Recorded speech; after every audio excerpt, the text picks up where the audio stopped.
Okay, so I think we're going to get started. Hello, everybody. Andrey, are you there? Hi Shterny, hi everyone. Hello. So this is going to be our beer and IoT webinar, and I popped open a bottle of, well, you can't see it, but a Radler, just a German lemonade. It's pretty good. Cheers. Cheers, Prost. So let's get started with our discussion for today. I'm really excited about the topics that we're going to cover. We're here to discuss cybersecurity issues related to IoT vulnerability. We'll start our webinar with a brief introduction, and then I'll hand over the stage to our speaker, Andrey. At the end, we'll also do a short Q&A to wrap everything up. So if you have questions throughout our discussion, feel free to drop them in the Q&A section below or in the chat. So I'm joined here now by Andrey Iaremenko. Hello, Andrey. Hi Shterny. Andrey has a vast technological background in software and hardware development. He specializes in the architecture of complex software and hardware systems and the integration of the two, while minimizing and utilizing technology in real time. During his 13 years of service in the IDF's 8200 elite unit, Andrey gained rich experience in managing RF design and manufacturing boards, embedded programming, FPGA design, hardware design and implementation. Welcome, Andrey. Hi Shterny, thanks for the introduction. So I've been working in the cyber domain applications for about 15 years, most of them in the Israeli military and defense industry. Before co-founding the Hub Security, and since then for 2.5 years, we've been creating security solutions for enterprises and to keep their secrets, to keep the data private, and solving a large variety of problems and challenges, both as like a developer on hands experience and also managing the projects and the tasks. And I do love technology and advanced things, and also local Israeli beer, which is quite good. So thanks for the introduction, Shterny. Of course, we're happy to have you here. So I'll start our discussion with just maybe a basic introduction to IoT, because the Internet of Things is a very broad term that's used in many different contexts. So to establish just a baseline for our discussion, what does IoT mean to you? So yeah, so IoT, like Internet of Things, it's a very, very broad term that is used for lots of things. So to make it more specific to our discussion, talking here about Internet of Things is starts from very simple devices that live on the edge. It can be a gas sensor, a water sensor. It can be a traffic camera or a traffic light. It can be a controller inside the electricity plant, for example. And also, when we're talking IoT, the things can be much bigger. Smart cars, for example, they're also a part of the Internet of Things devices.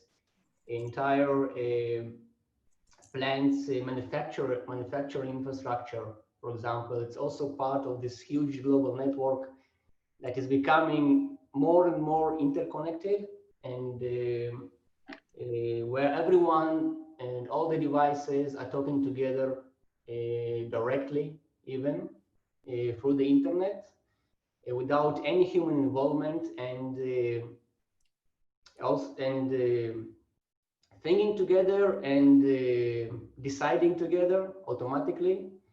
So essentially, IoT is any kind of device that runs code and can execute decisions by itself, and also take actions that result in physical influence on the physical actual world.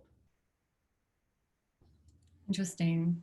And as we know, as we enter this new generation of the Internet of Things, we need to start to re-examine the entire idea of security.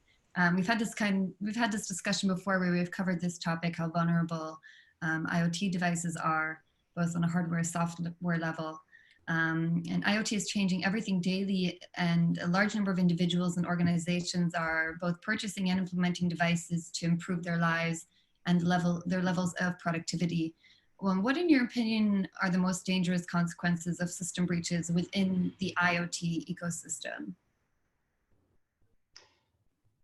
So that's a good question. So first of all, it's the most dangerous consequences are a loss of human life, because part of the IoT ecosystem, some of these devices and networks, they actually manage critical infrastructure, like electricity grids, like nuclear reactors, like water supply plants, and also, on the other hand, smart cars, or autonomous cars, or traffic lights. So cyber attacks that cause damage or take these devices offline can actually result in crashes and in loss of human lives, like even on the massive scale. For example, if a nuclear reactor blows up, it can affect many thousands of people over a huge geographical area. We've seen this with Chernobyl in 1980s, and it's still with us for a long time to come. So that's the most dangerous consequences. The other less severe, but still with a very high impact on the population and on the well-being, are first of all, denial of service. So some hacker can cause the smart city infrastructure to stall and to go offline, and then the entire traffic is jammed, and there are no services. There is no emergency response to accident in the city. So this causes lots of very high damage also. And more common things, maybe, it's first of all, the loss of privacy. So somebody that can connect and hack cameras, for example, or in-home smart devices that listen and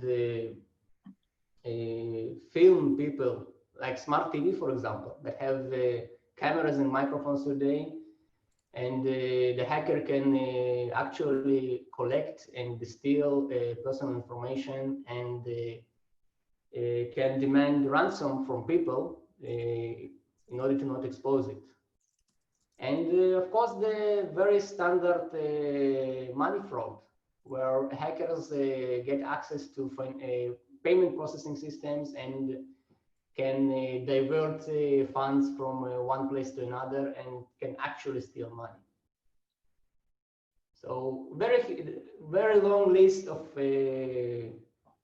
possible damage consequences that span huge populations and all over the world.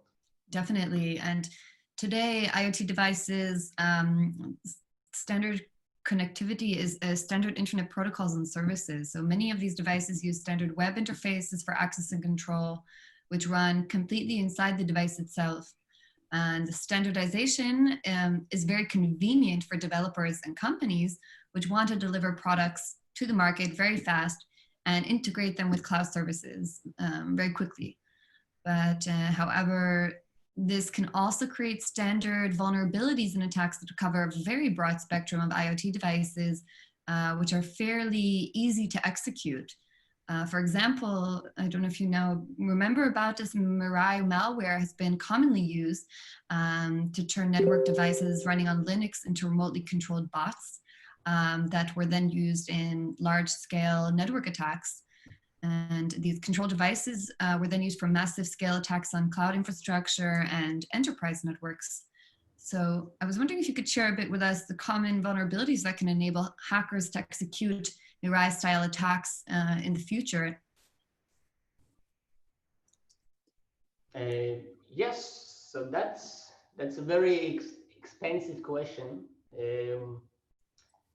There are quite a few very common vulnerabilities that exist in many of these IoT devices and networks, where, first of all, the basic cause is that today many devices like this, they are based on the same code base. They use the same operating systems and the open source protocols and open source libraries in order to save time and to save money and to deliver early.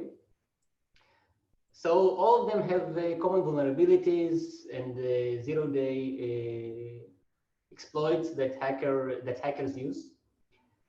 Maybe one of them, the first of them, is the interface itself, the communication interface. And we should start with the web interface. The standard TCP/IP, UDP, HTTP protocols that are very, very common today in internet-connected, network-connected devices. They are very standard. They're very easy to use and very easy to connect these edge devices to the cloud infrastructure, to the data centers, almost automatically using the common code. And it can be smart home gateway devices that control the home locks and the refrigerator and the lights and all other things that are situated in our homes. And it can be security cameras that are native internet connected, smart TVs, for example, and many, many other types of devices. So the web interface, it's a very complex thing. There are many layers and many different types of protocols and many different versions to the standards, where it is known that the common open source libraries, they have vulnerabilities that are revealed periodically. For example, OpenSSL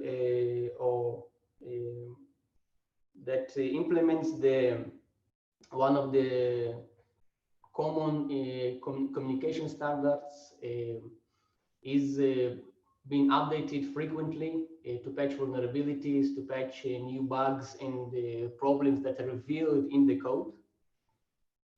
And the thing is that many of these internet devices, the IoT devices, once they are delivered and installed in the field, they never get updated. They are so many of them are very cheap and very, very basic devices, and manufacturers don't spend any money on doing periodical updates and patching vulnerabilities in the web interface and the network interfaces. So huge number of these devices still today runs very, very old versions of the web protocol code and of the cryptography suites, which have a very large number of critical vulnerabilities that hackers know. They are public knowledge for several years even, and they're actively looking for these devices on the internet. And it is very easy to look for them because they're connected to the internet, they have an IP address, and the scanning is automatic too, just scans the network, searching for specific types of devices, specific types of internet protocols, and then attacking very, very easily and on the huge scale. For example, there is a tool that runs on the internet, a regular website, that scans for security cameras, for security IP cameras, with specific open protocols, open access types, and it enables anyone on the internet to connect directly to the IP camera that can be installed in the common room of home, for example, or in some facility, or in a room of an organization. So this is one type of the vulnerability. The web interface, it's very common, it's very easy to use, and also very vulnerable if it's not updated and upgraded very, very frequently. The other thing, the other interface is actually all the local interfaces like USB, like serial ports, connectivity, special debug access interfaces that many times they are left open even after the device is delivered and connected to the network or to some kind of computer, PC, to enable remote diagnostics or debug, or just left there by mistake, widely open to attacker. So it makes very easy for attacker to get access to this kind of devices and to get access to the maintenance interface, which enables them complete control over the device and make it their own, essentially. That's the second one. And the third one, which is very, very common in consumer-grade IoT devices like cameras and baby monitors and other similar things, is default settings for authentication. So many times in these devices, they have a default administrator password, default administrator username, and hackers scan for this kind of things. They go into the public code repositories of these companies and they scan for the default passwords, default admin access credentials on the open source repositories if there exist, or they just find them out by trial and error. And since finding this on one device, because it's default credential, then it is the same for all of the devices for this manufacturer all over the world. Right, so the access is fairly easy. Yeah, so you don't have to hack each and every device separately. You need to only hack one, and then you can access over the internet all of the devices.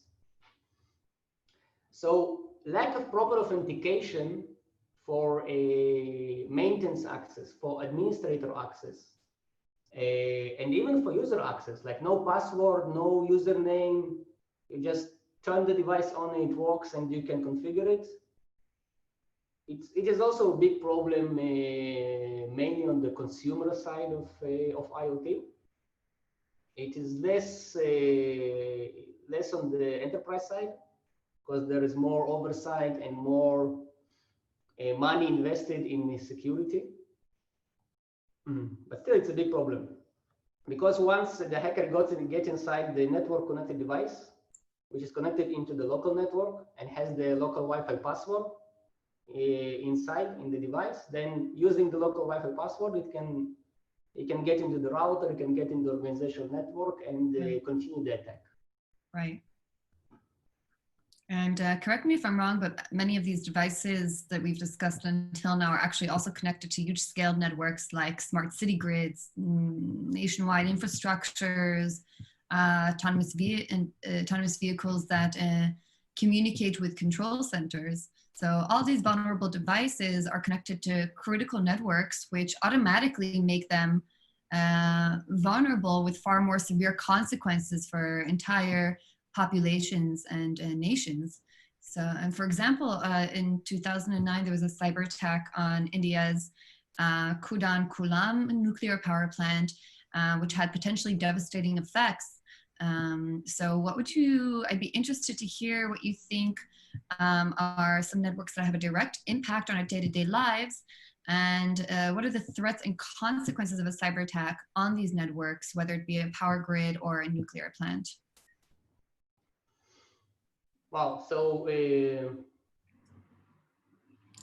yeah, so now we are like essentially switching into talking about the high scale, huge scale, high value IoT networks. Right, on a macro level. Yeah, which have, yeah, exactly. So which have a huge impact on our day-to-day lives and also on the society continuation and normal operation. So maybe we can start with first of all with something that is closest to the people, the smart cities.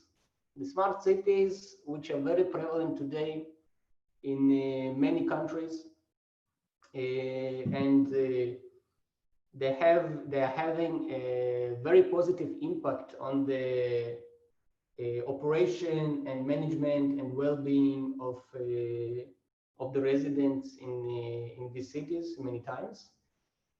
Everywhere where everything is automated and the cities are full of security cameras. They have excellent communication networks, real-time communication. Their emergency response system are automated and network with each other.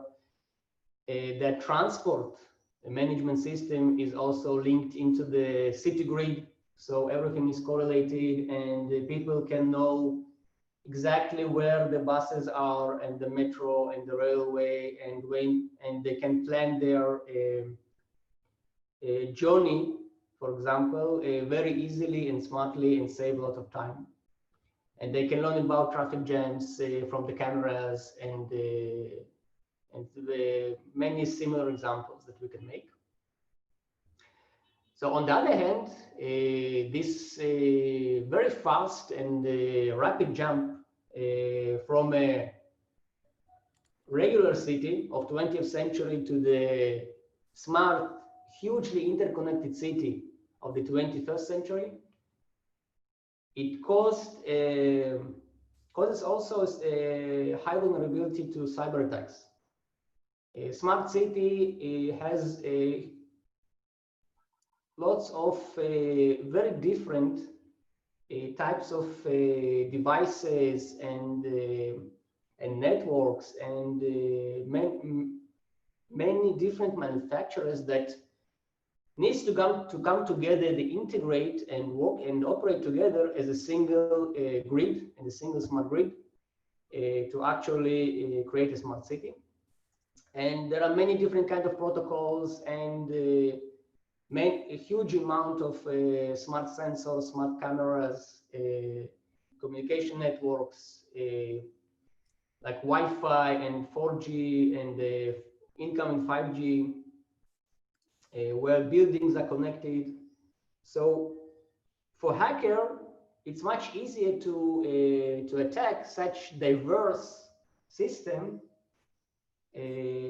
which has many loopholes and many gaps in the cybersecurity due to very high complexity.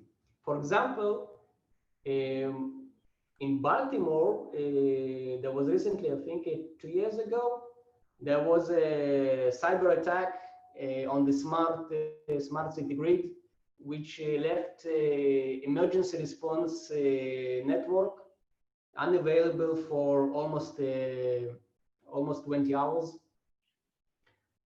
So it's a huge problem for the smart city when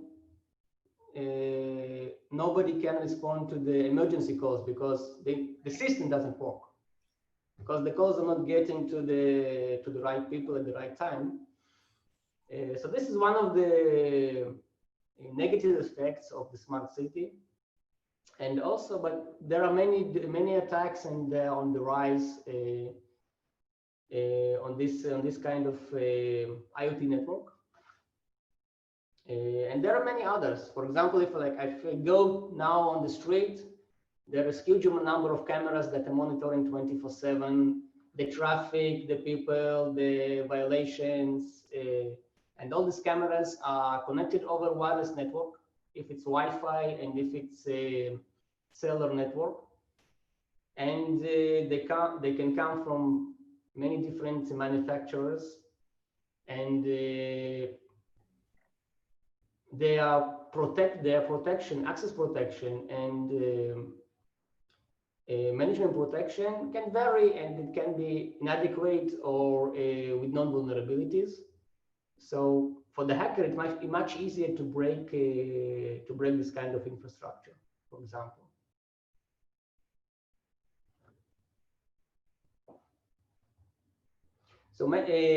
So that's about the smart cities, and as we are going into more and more digitization and automation of our daily lives, this kind of vulnerabilities become much more problematic to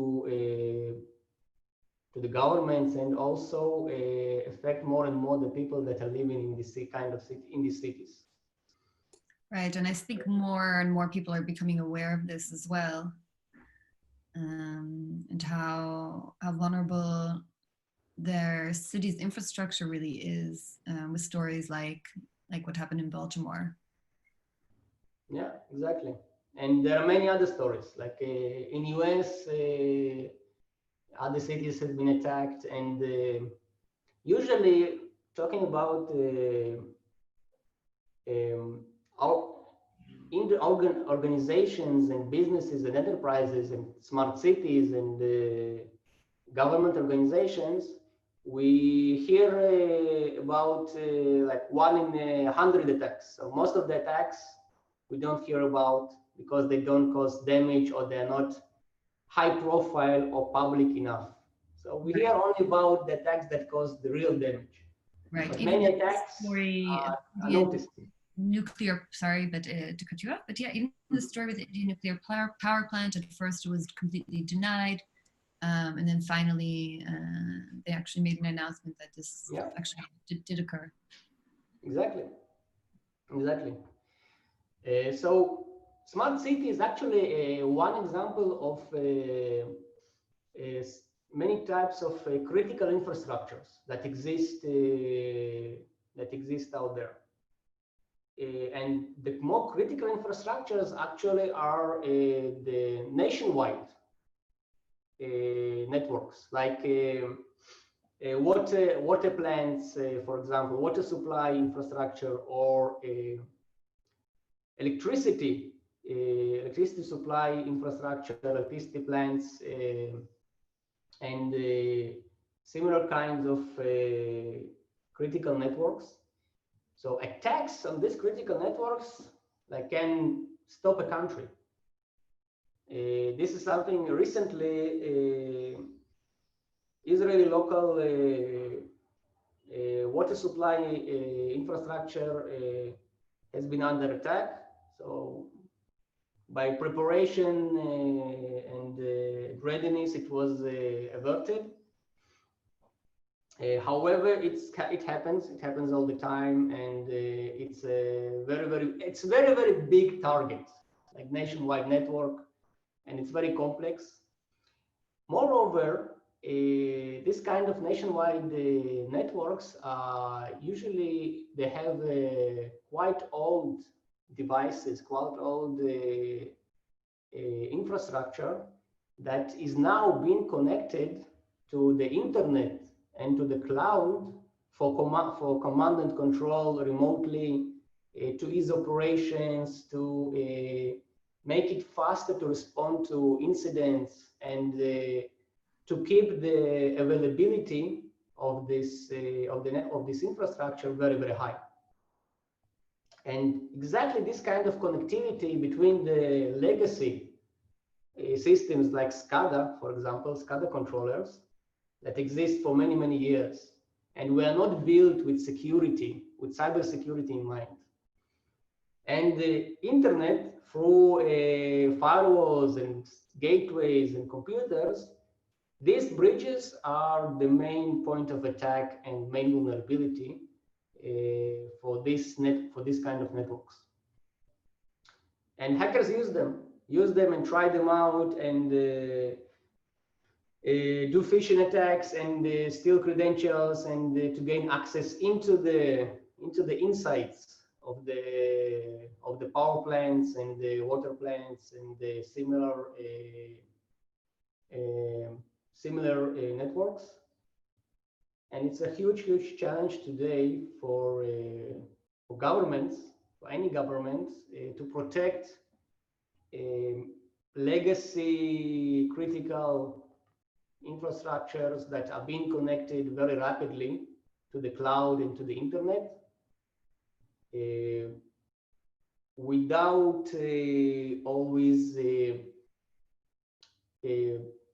taking care of cybersecurity or managing all the risks of connecting things to the internet.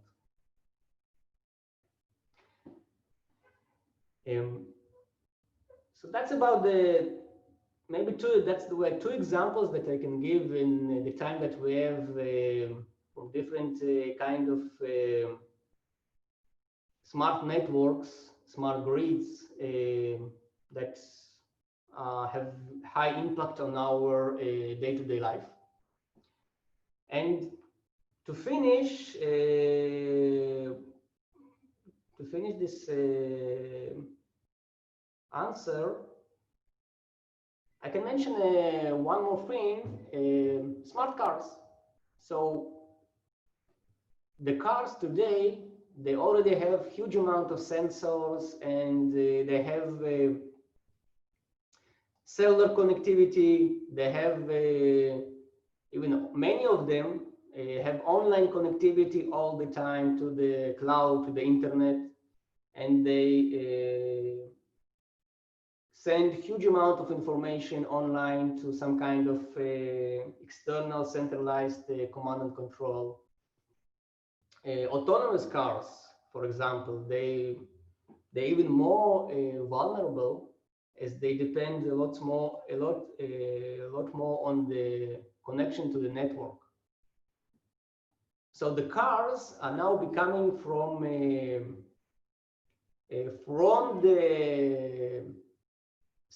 being separate devices to actually becoming a network. The cars are starting to talk between themselves directly to optimize the traffic, for example. And they are talking to the cloud. They're talking through the cloud between the cars. And so it becomes really critical network, critical infrastructure today, because people depend on transportation, on buses, on cars, on railways to get from one place to another. And if the transportation, the cars, like everything grounds to a halt, everything is stopped, then it's a huge damage to the nation, to the city, to the local community or global community. If there is, for example, a security vulnerability in one of the major car manufacturers, and the hackers can cause instant acceleration for all the cars of this manufacturer remotely over the internet. The consequences can be very severe, worldwide even. And there have been examples like accessing cars, smart cars remotely over cellular network based only on the IP address. For now, it's mainly white hackers that are searching for these vulnerabilities, exposing them so the manufacturers can correct them. But as we go from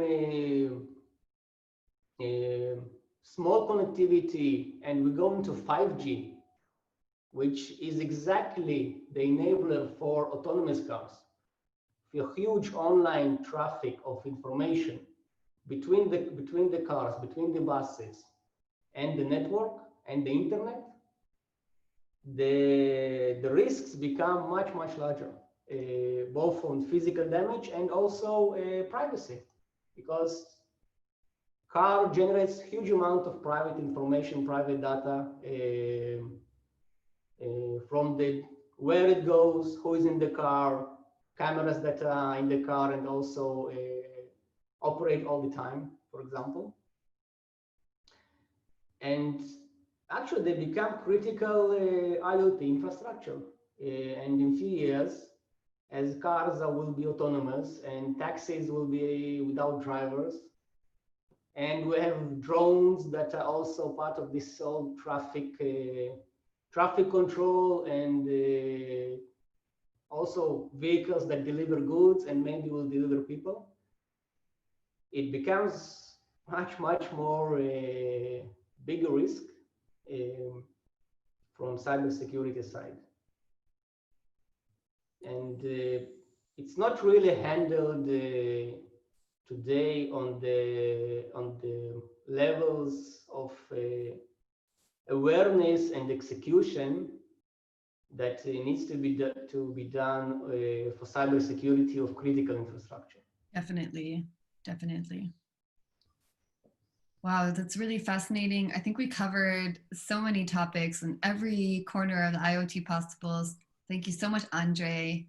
And I'm so glad we got the time to cover all of them today together. And while all of them require deeper discussion, we're very grateful that you could take the time to flesh them out for us. We're running out of time, so I'd just like to take the opportunity to open the floor to our attendees. If anyone who might have a question, feel free to drop in the Q&A or in the chat box. I have one here that's related to edge computing. Just give a bit of background that the basic weakness that IoT has is that it adds up devices behind the firewall of the network, which is something that we just discussed. And securing the devices may be easy, but securing the IoT devices require a lot more.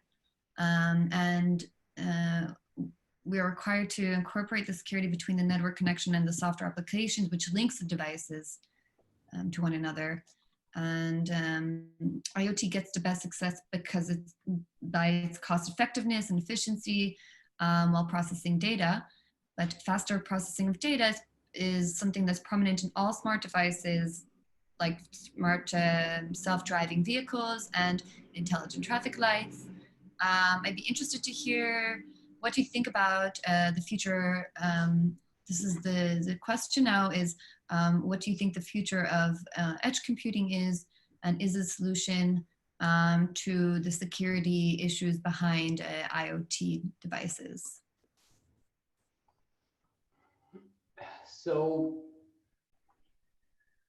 you're completely correct. The trend is going towards moving the data management and compute from the centralized huge data centers and public clouds more and more into the edge devices. Like smart cars are a great example, or smart cameras that do autonomous real-time face recognition, or heat map, which is very relevant today for Corona times, to measure heat of every single person that comes into the building, for example, in real time, instead of somebody doing this with the thermometer.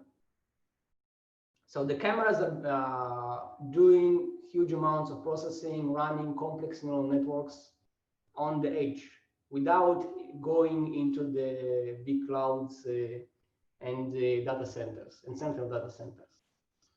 So the trend goes more and more towards doing more things on the devices on the edge of the IoT networks.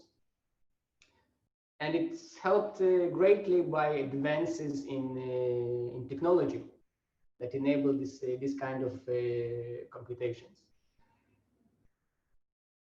This trend actually creates more cybersecurity problems and more vulnerabilities as the device is making decisions. So if we have smart camera and it's now can think, it can identify cars, identify persons, it can make decisions autonomously.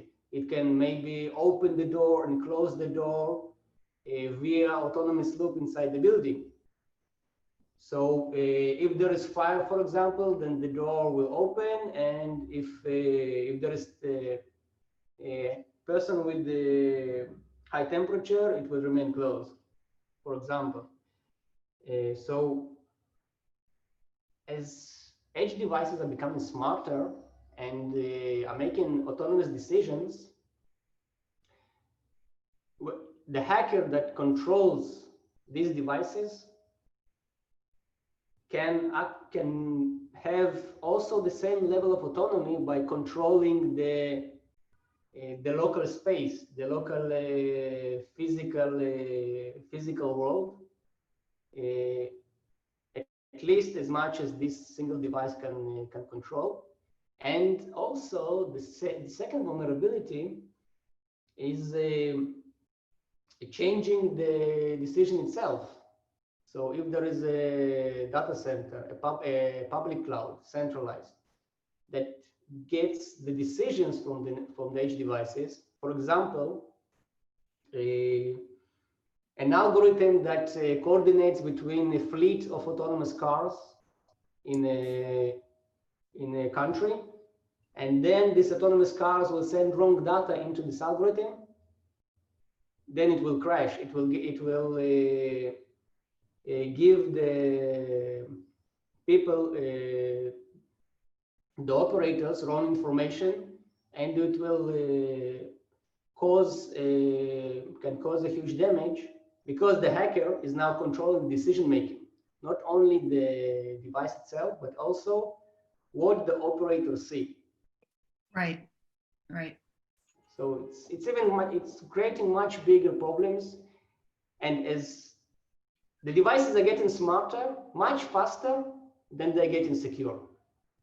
It's like exponential rate for smartness and linear rate for security, for cybersecurity of the devices.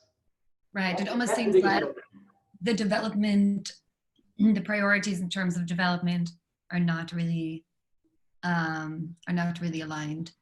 Yeah, exactly. Focus on security, which creates a need for consumers to put demand on companies in order to protect them, not just protect the companies and their reputations, but in order to protect the end consumer themselves and their personal data, their personal security.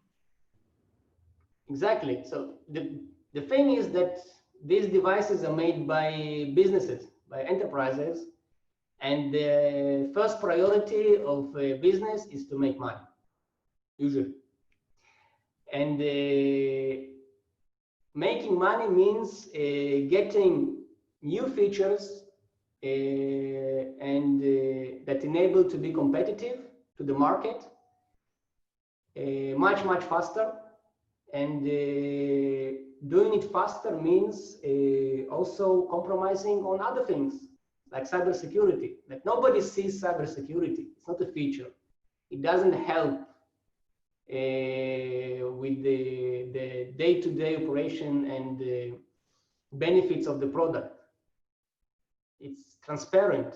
So something that is transparent and is not doesn't have a real tangible benefit to the customer on the day-to-day basis, it's much harder to sell and to invest money into it during the development.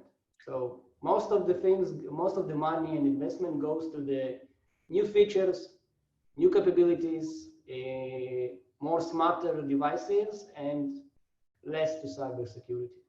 It'll be interesting to see in the future how consumer pressure can work to change this this wrong, and how it can have an impact on the development and the life cycle of products in the future. It will be interesting to see how that all comes together. But thank you so much, Andrey. This is a really fascinating discussion, and thank you for everyone who's joining us at home or from your office. We hope that you're all staying safe and healthy, and we look forward to hosting many more discussions like these. You can join us. We're having them weekly at this point. And you're welcome to stay updated on upcoming webinars via Hub Security's LinkedIn and Twitter page. And you can also check out Hub Security's weekly digest or Medium for the latest stories coming out of the blockchain, crypto, and cybersecurity sphere. With that, I would like to say one last Prost, one last cheers, and thank you so much. This was a really great discussion.